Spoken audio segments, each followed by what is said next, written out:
مفيش حد بيبيع الغاز بدولار و2 من 10. عايز اقول لك بس ملحوظه بمناسبه كامب ديفيد. اللي بيقولوا ان هم بيبيعوا الغاز لاسرائيل تنفيذا لكامب ديفيد كدابين. ليه؟ كامب ديفيد ما بتقولش كده. كامب ديفيد بتقول ان انت تعمل مزايده على اسعار المواد الخام تخش فيها كل الدول. طيب. كامب ديفيد ما قالتش ان احنا نخش في مناقصه اسرائيل اللي بتعملها فنروح احنا نقلل في الاسعار. يعني بعض الدول كانت عارضه 4 دولار، السعر احنا اللي قدمناه كان $1.2 من 10. هذه جريمه. وانا بقول لك النهارده هذه الاتفاقيه ليست محل غضب في الشارع المصري، لكنها محل سخريه، والاسباب مفهومه واسباب سياسيه ليس لها علاقه بالاقتصاد. وللاسف الشديد لا نود ان نتهم احد بشيء، لكن هذه الاتفاقيه بذاتها تتهم كل من تورط فيها. وانا شخصيا اثرت هذه القضيه سنه 2000 كنائب في البرلمان، وقلت في معلومات ان هناك اتفاقيه ستوقع مع اسرائيل، وخرج وزير البترول قال ابدا ولن يحدث. والحقيقه ان كان بيحدث وكان بيخطط ليه وحدث بالفعل. دكتور أيمن، فيما أعلم ولست متأكد من ذلك ستقوم بزيارة قريبا إلى الولايات المتحدة للالتقاء هناك. لا أدري إذا كانت الزيارة بدعوة أم لا من تحالف الأمريكيين من أصل مصري.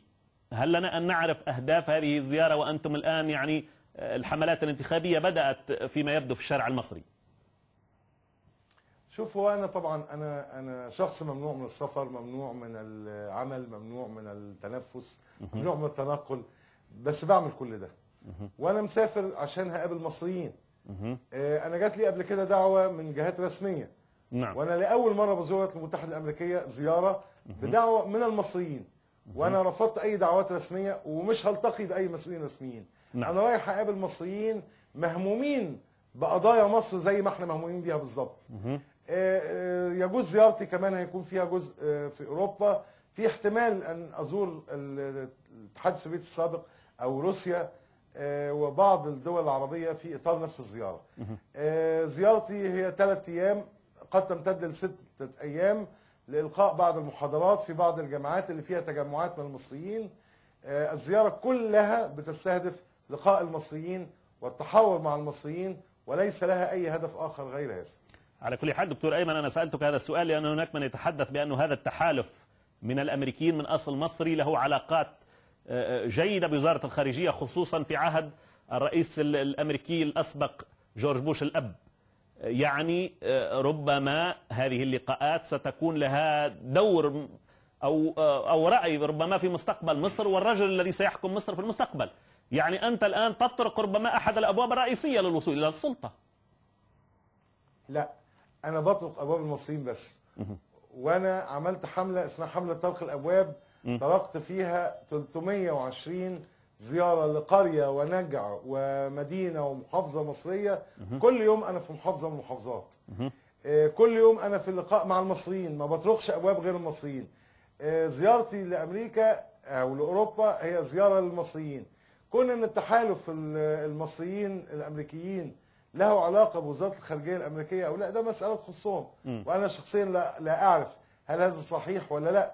كون أن أنا شخصيا بقدم نفسي، أنا بقدم نفسي العالم كله، وأنا بقدم نفسي كبديل عاقل ليبرالي لهذا النظام. يعني أنت دكتور أيمن بقدم نفسي داخل مصر. نعم. ومن حق العالم كله أن يقيمني. لأن البعض يتهم الدكتور أيمن نور بأنه يلعب في ذات الملعب الذي تلعب فيه الحكومة المصرية، تلام الحكومة المصرية وتدان من قبل المعارضة بأنها ترتمي في أحضان الأمريكيين. الدكتور أيمن نور يزور أمريكا ويلعب في ذات الملعب للحصول على تزكية للوصول إلى السلطة. هذا هو الاتهام.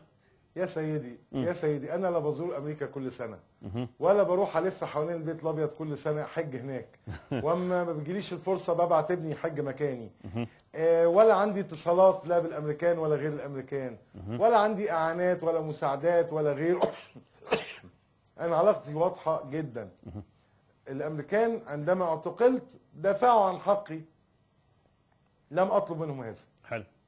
ولم أشكرهم حتى على هذا، ولم أزور أمريكا عشان حتى أقول لهم شكرا أنكم دفعتم عني، لأني لا أطلب مثل هذا، لأني أؤمن بأن التضامن الحقيقي الذي تم معي كان من الشارع المصري، والتعاطف الحقيقي كان من الشارع المصري.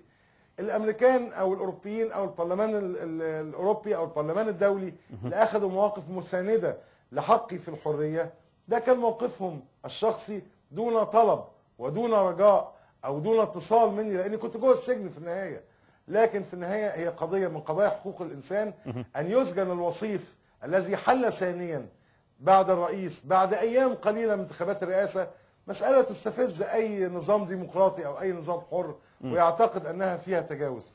هذا تقديرهم وليس تقديري. طب دكتور أيمن، لو تجاوزنا هذا، هل تتوقع أو تتصور أنه لأمريكا